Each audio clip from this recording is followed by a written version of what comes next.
Abra sua Bíblia comigo, no Evangelho de Cristo, conforme o relato de Mateus, capítulo 14. E faremos a leitura do verso 22 ao 33. Mateus 14, 22 a 33. Está escrito assim: logo a seguir, compeliu Jesus os discípulos a embarcar e passar adiante dele para o outro lado, enquanto ele despedia as multidões. E despedidas as multidões, subiu ao monte a fim de orar sozinho.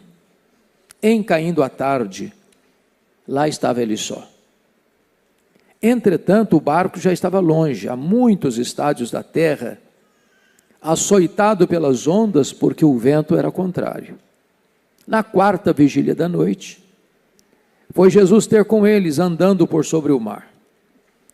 E os discípulos, ao verem-no andando sobre as águas, ficaram aterrados e exclamaram: é um fantasma! E tomados de medo gritaram. Mas Jesus imediatamente lhes disse: tende bom ânimo, sou eu, não temais. Respondendo-lhe Pedro, disse: se és tu, Senhor, manda-me ir ter contigo por sobre as águas. E ele disse: vem. E Pedro, descendo do barco, andou por sobre as águas e foi ter com Jesus. Reparando, porém, na força do vento, teve medo. E começando a submergir, gritou: salva-me, Senhor! E prontamente Jesus, estendendo a mão, tomou e lhe disse: homem de pequena fé, por que duvidaste? E subindo ambos para o barco, cessou o vento. E os que estavam no barco o adoraram, dizendo: verdadeiramente és filho de Deus. Amém. Bom, esta passagem está circunscrita por dois fatos ocorridos com Jesus. O primeiro deles é que Jesus estava numa fase tão intensa do seu ministério, em face das múltiplas demandas das multidões, que ele não tinha tempo para comer, não tinha tempo para cuidar de si mesmo. O segundo fato é que Jesus recebe uma trágica notícia: o assassinato crudelíssimo de seu precursor, João Batista, que estava preso na masmorra de Maqueróis, às margens do Mar Morto, e foi arrancado de lá e degolado por ordem de Herodes Antipas, tetrarca da Galileia. Em face desses dois ocorridos, Jesus tomou a decisão: sair com seus discípulos para uns dias de descanso. Diríamos nós hoje, para uns dias de férias. Férias não é luxo, é necessidade. Mas houve um furo de imprensa. Quando eles chegam no local ermo, solitário, a multidão já estava lá. As multidões, à espera de Jesus. E Jesus não despede as multidões para continuar de férias com os discípulos. Ele se compadece daquele povo, passa a curar os seus enfermos. Quando o dia já estava prestes a declinar-se, seus discípulos, do topo da sua pretensa prudência, sentem-se no direito de dar conselhos a Jesus. Chegam para Jesus dizendo: ô Senhor, já está ficando tarde, esse lugar é ermo, aqui tem muita gente, aqui não tem padaria, aqui não tem supermercado, aqui também não tem dinheiro para comprar comida para tanta gente. Então o melhor a fazer é mandar esse povo embora. Isso é a coisa certa a ser feita. E Jesus os choca dizendo: dai-lhes vós mesmos de comer. Agora eles estão encrencados, porque não tem onde comprar comida, não tem dinheiro para comprar comida. Aliás, fizeram uma pesquisa, tinha uma receita de 5 pães e 2 peixinhos, para uma despesa de mais de 5.000 homens, mulheres e crianças, em torno de 12.000 pessoas. Impossível. Mas o que o homem não pode fazer, Jesus pode fazer.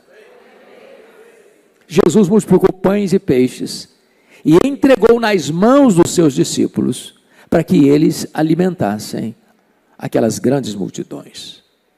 E aí que começa o nosso texto. Logo a seguir, compeliu Jesus os discípulos a embarcar e passar adiante dele para o outro lado, enquanto ele despedia as multidões. E a pergunta é, logo a seguir, o quê? Logo a seguir, o registro que acabamos de fazer. Mas o texto requer uma pergunta imperativa. E a pergunta é esta: por que Jesus não permitiu que os seus discípulos ficassem com ele para despedir as multidões? Por que Jesus não pede, não aconselha, mas compele, ordena, obriga os discípulos a entrar no barco e voltar para casa, rumo a Cafarnaum? Do que Jesus está protegendo esses homens? Mateus não responde essa pergunta. Mas João 6,15, texto paralelo deste, diz que logo que essa multidão foi alimentada, esta multidão vem para arrebatar Jesus, para fazê-lo rei. Isso tinha duas implicações graves. Primeiro, Israel está sob o domínio do Império Romano. Qualquer pessoa que se fizesse rei dentro do domínio do Império Romano, era uma espécie de conspiração contra César. Era declarar uma rebelião ao status quo. Era criar uma grande encrenca.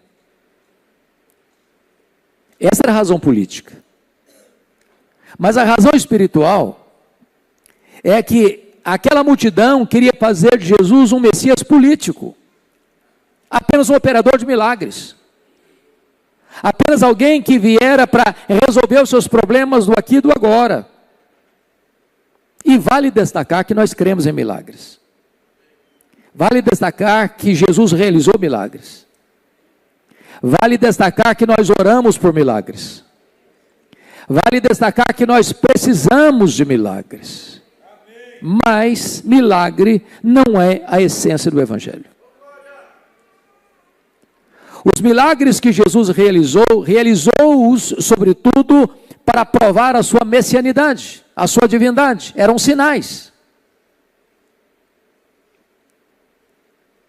Então Jesus não queria que os seus discípulos fossem expostos a essa cosmovisão, de olharem para ele apenas como operador de milagres e não como salvador do mundo.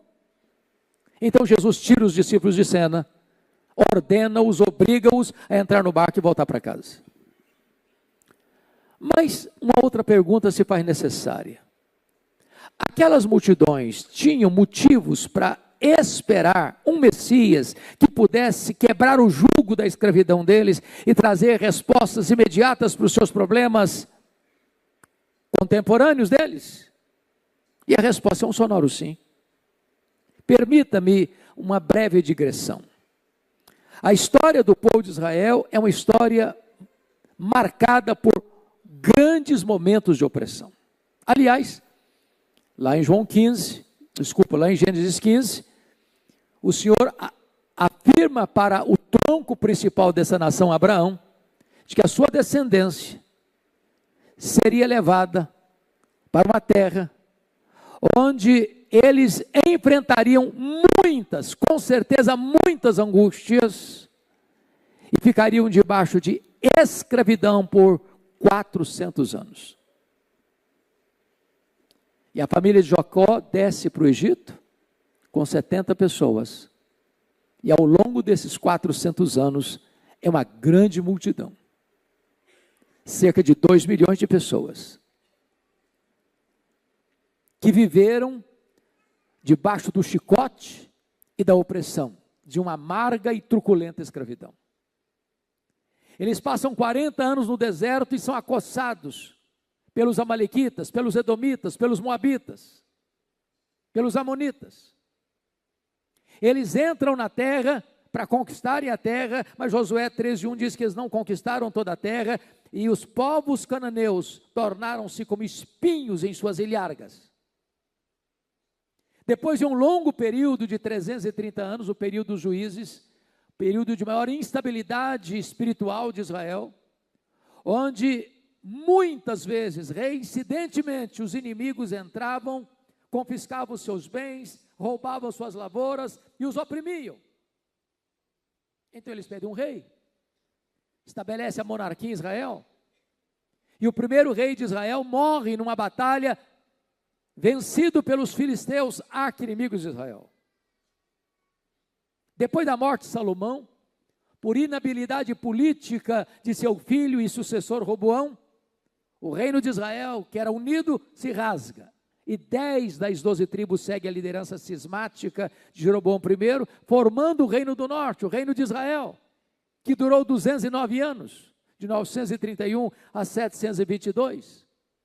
19 reis, 8 dinastias, todos os reis foram maus. E esse reino do norte viveu severamente ameaçado pelos seus inimigos, acuado pelos seus inimigos, perseguido pelos seus inimigos, até que em 722 a Síria encurrala Samaria e leva esse povo para o exílio. O reino do sul aguenta um pouco mais. Mas em 586, Nabucodonosor cercou Jerusalém, incendiou Jerusalém, incendiou o templo de Salomão e levou esse povo para 70 anos de exílio na Babilônia. A Babilônia caiu, mas Israel está agora debaixo do controle e domínio do Império Medo-Persa. O Império Persa caiu, mas agora Israel está debaixo da opressão do Império Grego.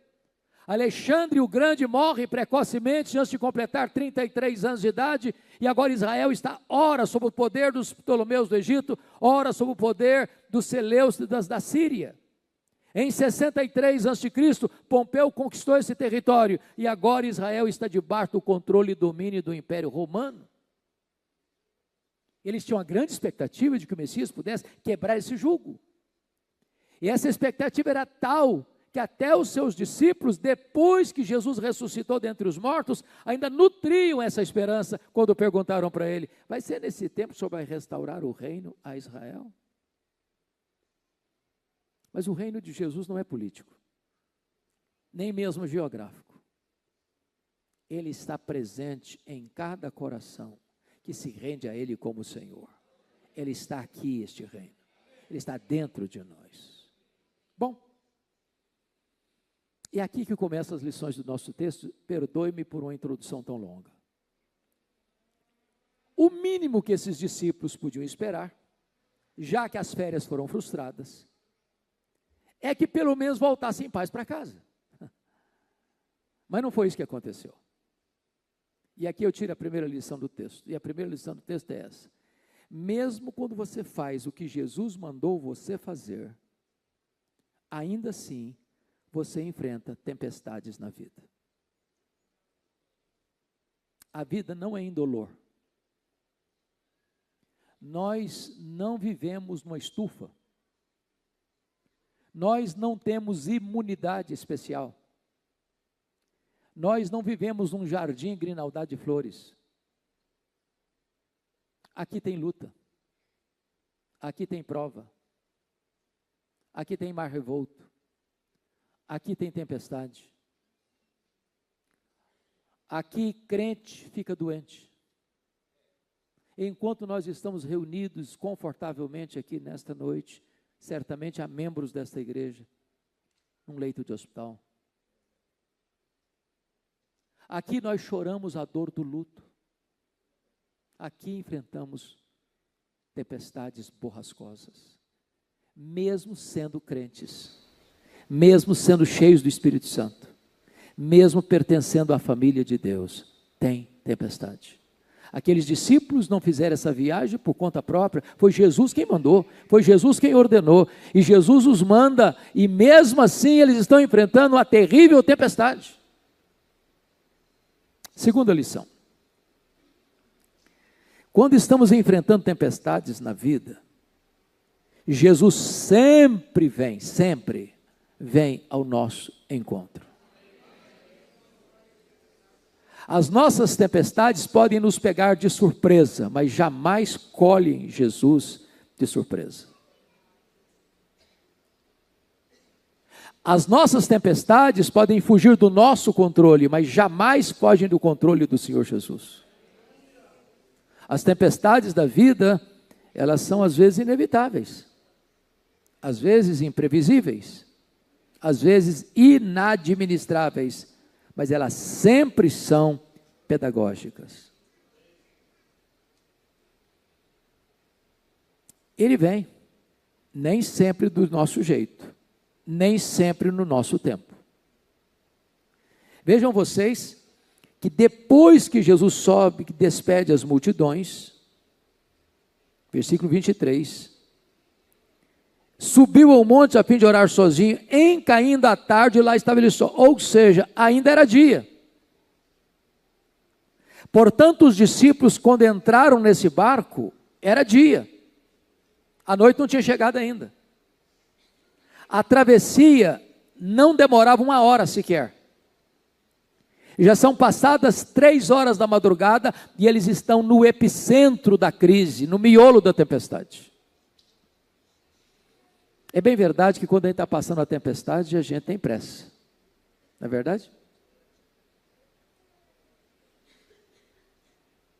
Agora eu quero lhe dizer que ele vem. Não do nosso jeito. Nem no nosso tempo.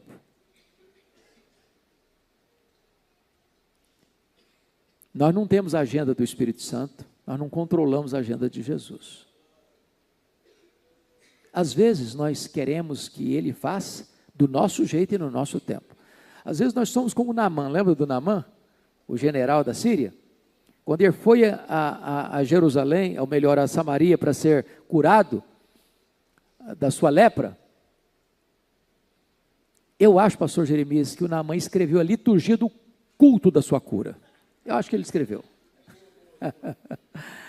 Ele chega pensando que o Eliseu vai botar um tapete vermelho para ele.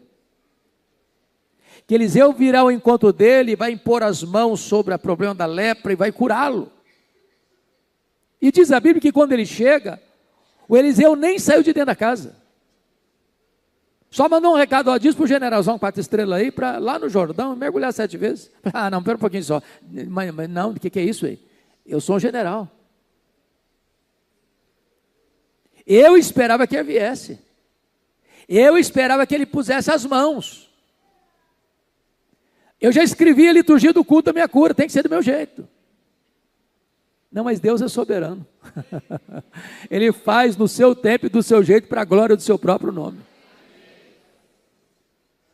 Terceira lição. Jesus sempre vem. Sempre vem. Ainda que na 4ª vigília da noite. E vocês muito bem sabem que a noite era dividida em 4 vigílias. Das 6 da tarde às 9 da noite, a primeira. Das 9 da noite à meia-noite, a segunda. Da meia-noite às 3 da madrugada, a terceira. Das 3 da madrugada às 6 da manhã, a 4ª vigília, a hora mais escura da noite.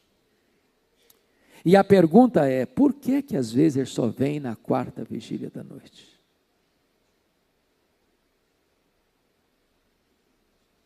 Quando fomos já levados e até tentados a dizer, agora não tem mais jeito.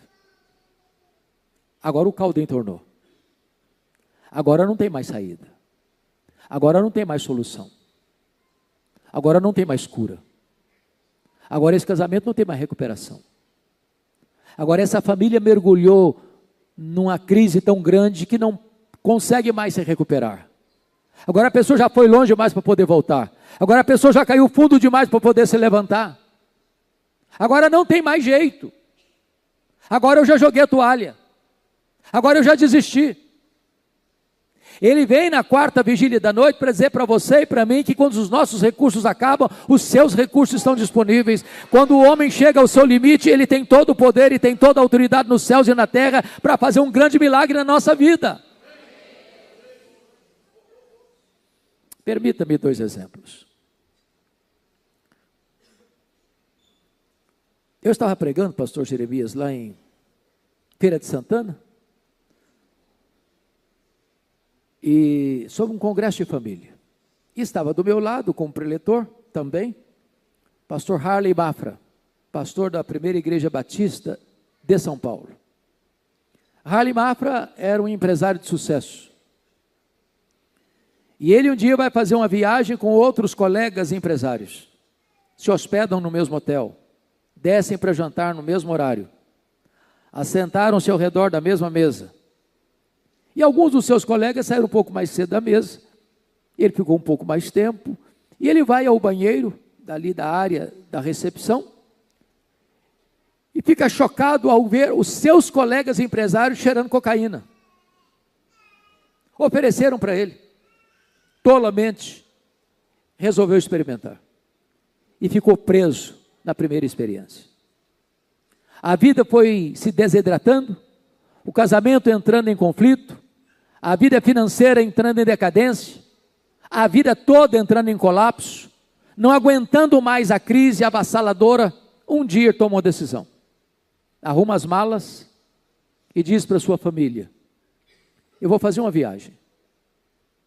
E a viagem que Harley Mafra fez foi para dentro das ruas de São Paulo, para viver como mendigo, debaixo de pontes e viadutos, 7 anos.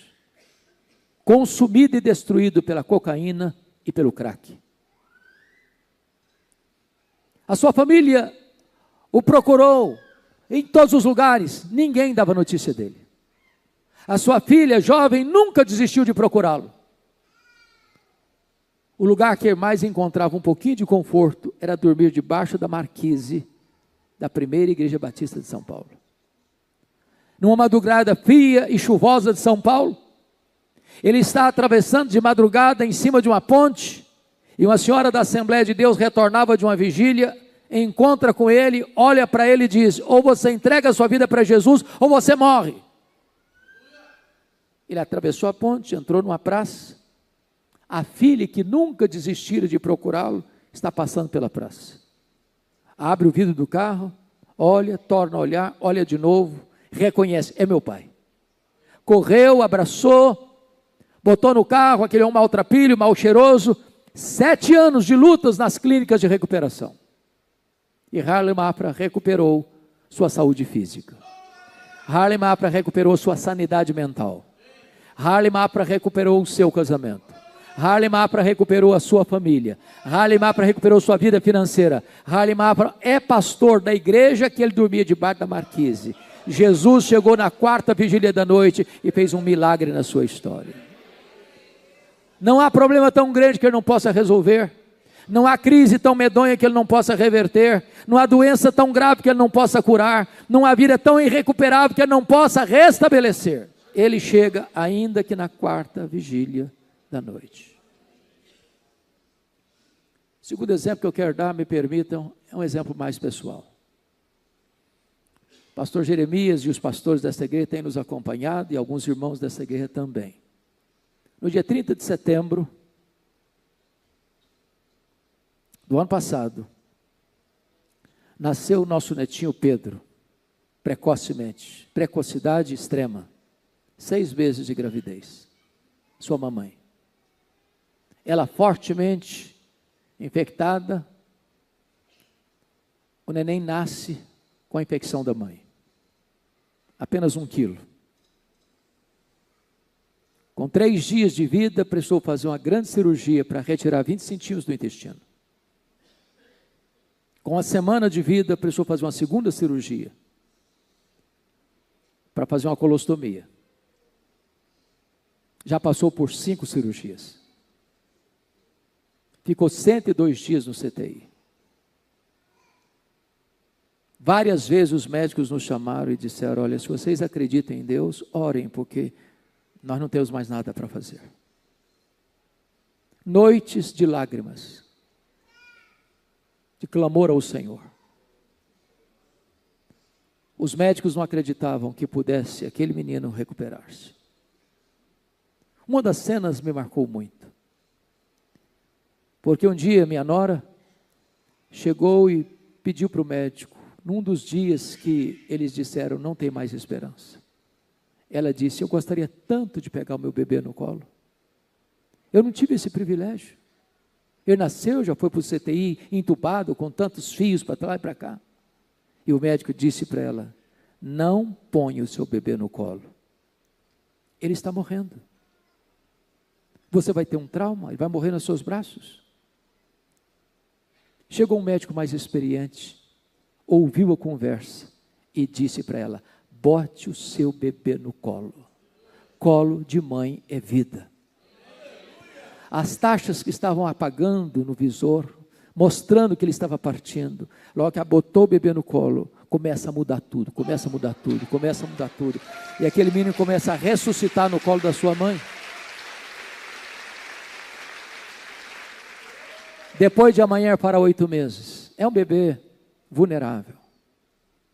Mas nós estamos cheios de esperança, de que Deus vai completar a sua obra na vida dele.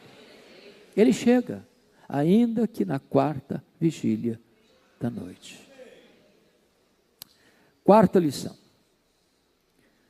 Quando Jesus vem, ele vem de maneira inusitada. Porque o texto diz que ele veio andando sobre o mar. Ora, nunca ninguém andara sobre o mar até então. Não é uma maneira convencional de chegar. E por que é que ele vem andando sobre o mar? O que ele quer nos ensinar com isso? Ele quer nos ensinar que o mar, as ondas, era aquilo que ameaçava os discípulos. Era aquilo que conspirava contra os discípulos. Era aquilo que mostrava a carranca da morte para os seus discípulos. Era aquilo que era maior que os seus discípulos. E quando ele vem andando sobre o mar, está dizendo: aquilo que é maior do que você, aquilo que ameaça você, aquilo que intimida você, está literalmente debaixo dos meus pés. Os nossos problemas podem ser maior do que nós, mas Jesus é maior que os nossos problemas. Não tem causa perdida para ele. Não tem problema insolúvel para ele. Não tem doença incurável para ele. Não tem casamento irrecuperável para ele. Ele chega e coloca os nossos problemas debaixo dos seus pés onipotentes. Compreenda isso. Eu não sei que luta você passa, mas Jesus vem. E ele vem pisando, colocando debaixo dos seus pés aquilo que hoje está tirando o seu sono, perturbando a sua paz ou trazendo tragédias para a sua vida. Ele sempre vem. 5ª lição. Jesus vem para lançar luz, para tirar-nos das confusões e perturbações mentais. Porque notem, quando os discípulos naquela noite trevosa, muito provavelmente, de repente um facho de luz rasga a escuridão da noite, e eles olham e veem alguém andando sobre o mar, concluir e gritar: é um fantasma! E tomados de medo, gritaram. A solução virou problema. Aquilo que era o final da crise deles, parece um monstro para eles. Agora preste atenção nisso. Esses homens já eram crentes e ainda acreditavam em fantasmas. Pasmem vocês, tem crente até hoje que ainda acredita em fantasmas.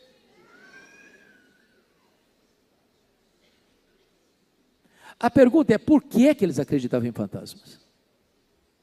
E a resposta é: daqueles 12 apóstolos, 11 deles eram galileus, nascidos na Galileia, lá no norte. Só Judas Iscariotes tinha nascido na Judeia. E a Galileia era a região mais povoada de Israel. A Galileia era cercada de povos politeístas, pagãos, com crendices, com misticismo. A Bíblia chega a chamar Galileia, Galileia dos gentios. Isso é tão verdade, que Mateus 16, quando Jesus está lá no extremo norte da Galileia, lá nas fraldas do Monte Hermon, lá em Banes, onde nasce o Rio Jordão, lá em Cesaré de Filipe, Jesus faz uma enquete com seus discípulos, perguntando assim: quem dizem os homens ser o Filho do Homem? E eles responderam: Senhor, o povo está tão confuso. Uns acham que tu és João Batista, Outros acham que tu és Jeremias. Outros acham que tu és Elias. Outros acham que tu és alguns dos profetas. Ou seja, ninguém está sabendo nada a teu respeito. Mas só um pouquinho, para um pouquinho só. Estão dizendo que Jesus é o João Batista. Mas o João Batista foi degolado. Estão falando que Jesus é o Elias, mas o Elias foi arrebatado para o céu. Estão falando que esse Jesus aqui é o Jeremias, mas o Jeremias tem mais de 600 anos que morreu. Estão falando que esse Jesus aqui é alguns dos profetas, mas os profetas estão mortos. Como assim? É que já naquela época se acreditava em metempsicose, em transmigração das almas, numa linguagem mais conhecida aqui, em reencarnação. Agora preste atenção. Quando a teologia está equivocada, quando a teologia é falsa, o que ela produz é medo, é tormento, é confusão. O que traz paz é a verdade. O que cura é o Evangelho. E Jesus disse: conhecereis a verdade, e a verdade vos libertará. Quando Jesus chega, chega a solução. Quando Ele chega, chega a luz. Quando Ele chega, Ele dissipa as trevas. Quando Ele chega, Ele ilumina os corações. Quando Ele chega, chega com Ele a verdade, porque Ele é a verdade. Sexta lição. Jesus sempre vem. E Ele vem para acalmar o nosso coração e resolver as nossas circunstâncias. Porque vejam vocês que Jesus diz assim: tende bom ânimo, sou eu, não tenham medo. Sabe o que é curioso? É que há dois relatos de tempestades nos evangelhos. O primeiro registro está em Marcos 35, 41, e esse aqui que estamos considerando. Naquele primeiro fato, primeiro Jesus acalmou a tempestade para depois acalmar os discípulos. Aqui nessa tempestade, primeiro Jesus acalma os discípulos para depois acalmar a tempestade. E a pergunta é: por que ele mudou de metodologia? E a resposta é porque tem hora que o maior problema que aflige você está fora de você. Tem hora que o maior problema que atormenta você está dentro de você. Tem hora que a tempestade está do lado de fora, tem hora que a tempestade está do lado de dentro, tem hora que a tempestade é a circunstância, tem hora que a tempestade é o sentimento. E Jesus está aqui nesta noite. E Ele conhece a tempestade de fora, e Ele conhece a tempestade de dentro, e Ele chegou aqui hoje para resolver o problema da tempestade de dentro, para resolver o problema da tempestade de fora. Ele chegou aqui hoje para acalmar o seu coração, Ele chegou aqui hoje para pôr um ponto final no seu sofrimento. Ele sempre vem. Sempre vem. Mas em sétimo e último lugar, Ele vem para levantar o caído. Tem hora que nós somos tentados a criticar o Pedro. Não devíamos. Porque daquele grupo que estava dentro do barco, o único que teve coragem e fé para dizer para Jesus: se és tu, Senhor, manda-me ir ter contigo por sobre as águas. Os outros não tiveram essa coragem nem essa fé. Pedro teve. E eu fico imaginando a cena. O barco balançando, moído pelas ondas contrárias, vento contrário, o terror diante dos seus olhos, a morte mostrando a carranca para ele. E Jesus diz: pode vir, Pedro, pode vir. E o Pedro pula daquele barco, o mar revolto, as ondas encapeladas, e tudo vira terra firme debaixo dos seus pés. E o Pedro olha para Jesus e caminha firmemente, sobranceiramente. Experiência incrível. Nunca ninguém tivera essa experiência que ele estava tendo. Mas diz a Bíblia que de repente, reparando na força do vento, ele teve medo e começou a afundar. Permita-me dizer isso. Se você tirar os olhos de Jesus por um minuto, você afunda. nas noites mais escuras da minha vida, algumas vezes, por um minuto, eu tirei os olhos de Jesus. Senhor, eu não vou aguentar. Eu não vou aguentar. Comecei a afundar. O que me encanta em Pedro é que ele não tenta resolver o problema sozinho. Ele clamou por socorro. Salva-me, Senhor! E prontamente Jesus estendeu a mão, o arrancou das entranhas da morte e o salvou. Sabe o que é texto impressionante? É que o texto nos diz que Jesus subiu para o monte a fim de orar sozinho. Orar por quê? Orar por quem? É curioso que Marcos 6:41, que é texto paralelo deste, nos diz que lá do monte, quando Jesus está orando por eles, Jesus os via em dificuldade.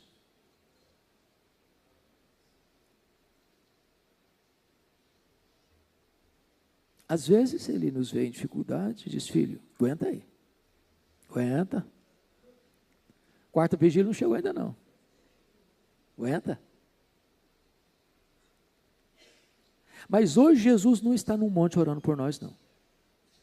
Hoje ele está à direita de Deus Pai Todo-Poderoso, como nosso grande sumo sacerdote.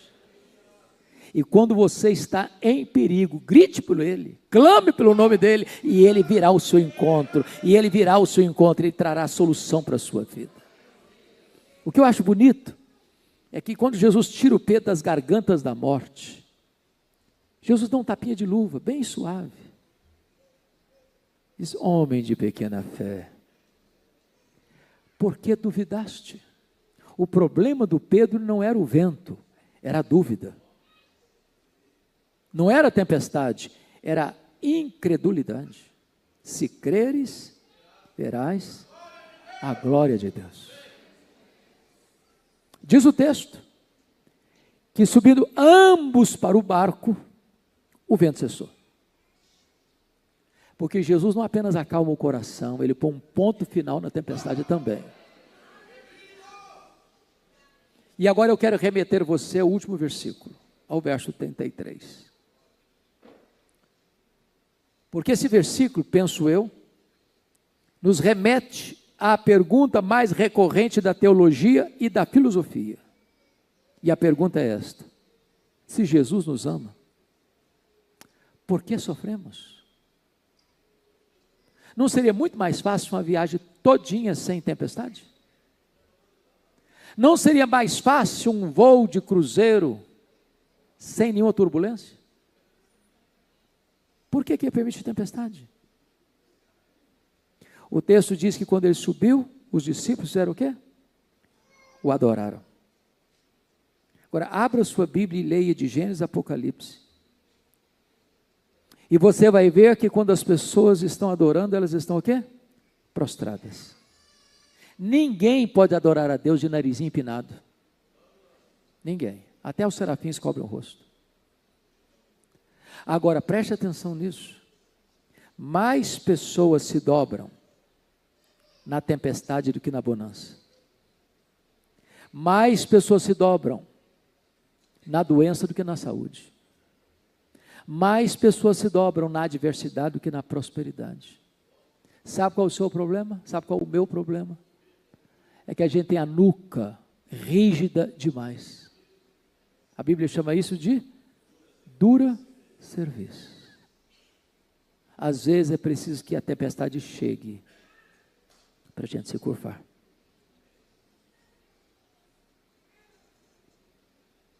Mas o texto conclui dizendo assim: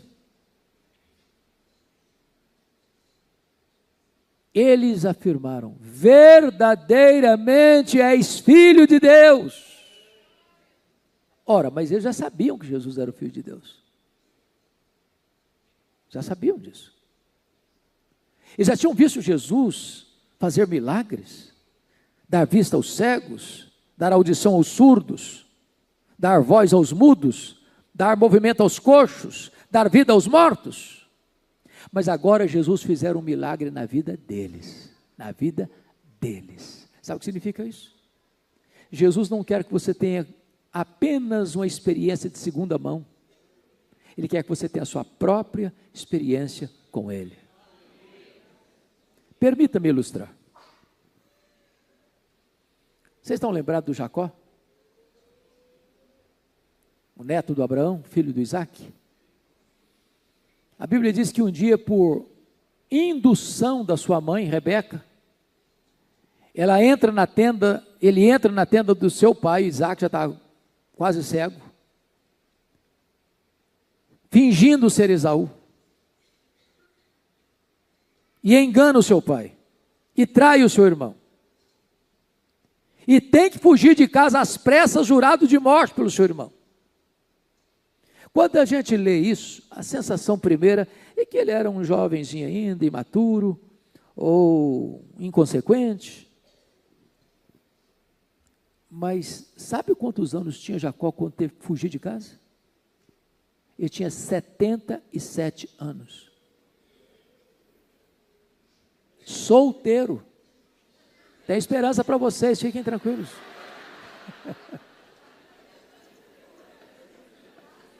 Tem esperança. Você pode argumentar, pastor, o senhor não está chutando não, na idade dele? Não estou não, eu vou provar para você que ele tinha 77 anos ao sair de casa. E ele sai de casa com 77, trabalha 14 anos para ter o direito de casar com Raquel. Depois de 14 anos que ele está lá, nasce o José. Portanto, se ele tinha 77, mais 14, nós estamos falando que quando José nasceu, ele tinha 91 anos de idade. Ele quis ir embora, o sogrão não deixou, ele era trabalhador escravo. Ficou mais 6 anos. Portanto, ficou lá em Padan-Aram 20 anos. Se ele saiu de casa com 77, com 20, ele tem quantos anos? 97. Quantos anos tem José? 6. A Bíblia diz que o José foi vendido como escravo para o Egito, quando tinha 17 anos. Bom, se o Jacó tinha 97 e o José tinha 6, e agora o José tem 17, quantos anos tem o Jacó? 108. Então, quando José foi levado para o Egito, o Jacó tinha 108 anos. O José ficou lá 22 anos até levar para lá sua família. 13 anos de tribulação, 7 anos de fartura, 2 anos de fome, 13 com 7, 20 com mais 2, 22. Então, se o Jacó tinha 108 anos quando o José foi para o Egito, agora, quando ele vai para o Egito, o Jacó tem quantos anos? 130 anos. A Bíblia diz que ele tinha 130 anos. Viveu no Egito 17, morreu com 147. Bom, está provado que eu tinha 77 anos quando saiu de casa. Mas não é o ponto que eu quero enfatizar, não. O ponto que eu quero enfatizar é esse. Quando ele sai de casa com 77 anos, o primeiro pouso dele foi em Betel. Não foi num hotel 5 estrelas, e o travesseiro não era de pena de ganso, era pedra mesmo. Ali Deus se revelou a ele. E disse para ele, eu sou o Deus de Abraão, eu sou o Deus de Isaac, teu pai. Mas Deus não disse, eu sou o teu Deus. Com 77 anos, Jacó só conhecia Deus como Deus do seu avô, como Deus do seu pai, mas não como Deus da sua vida.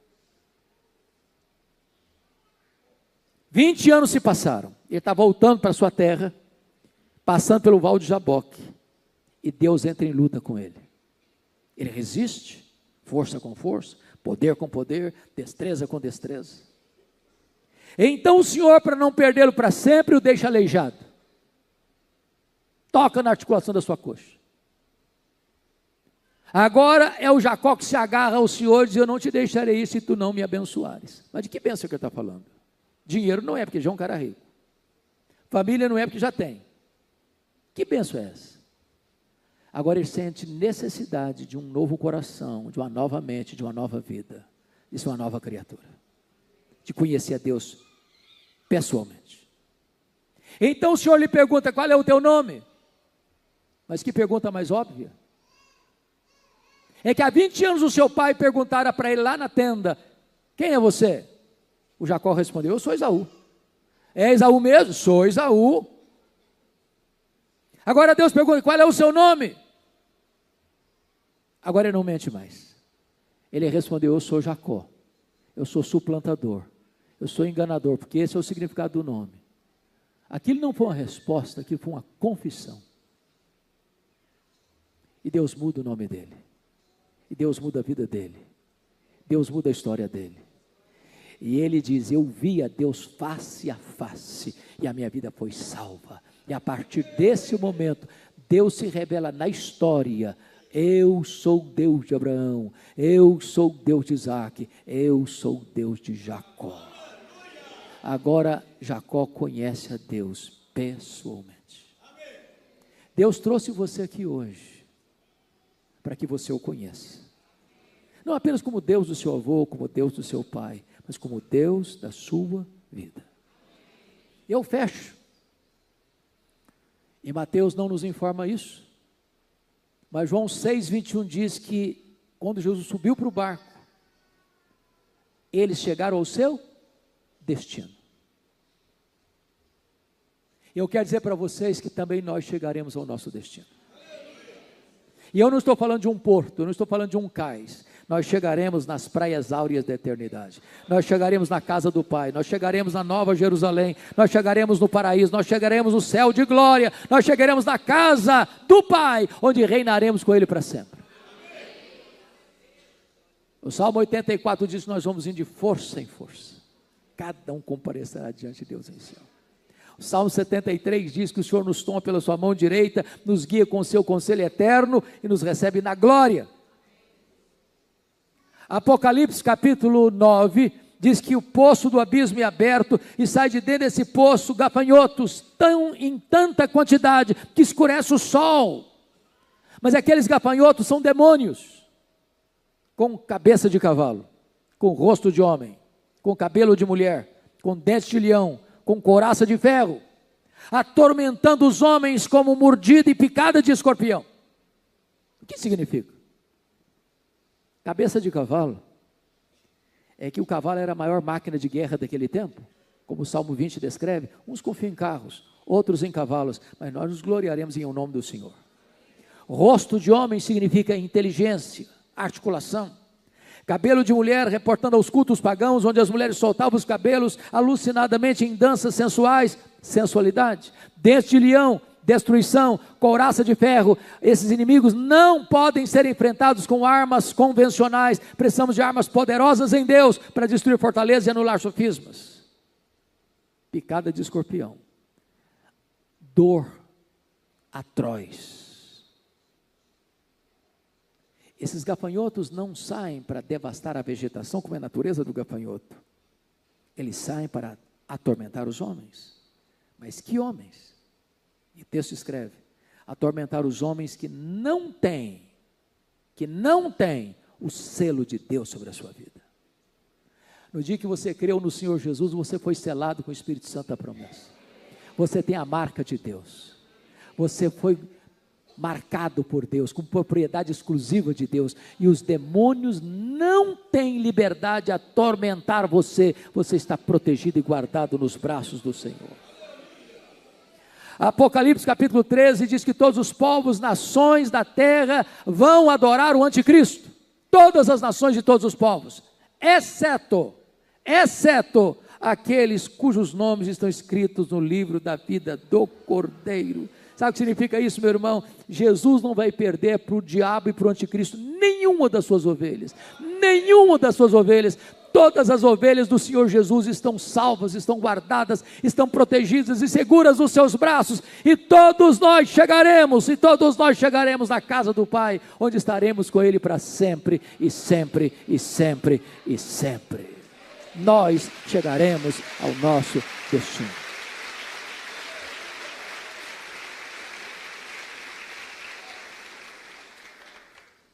Eu não sei se você veio para cá hoje passando alguma tempestade, mas eu sei que Jesus está aqui. Ele é o mesmo. E se você hoje está passando por uma luta e gostaria que a igreja orasse por você, se você tiver liberdade, vem aqui à frente, vamos orar juntos, em nome de Jesus.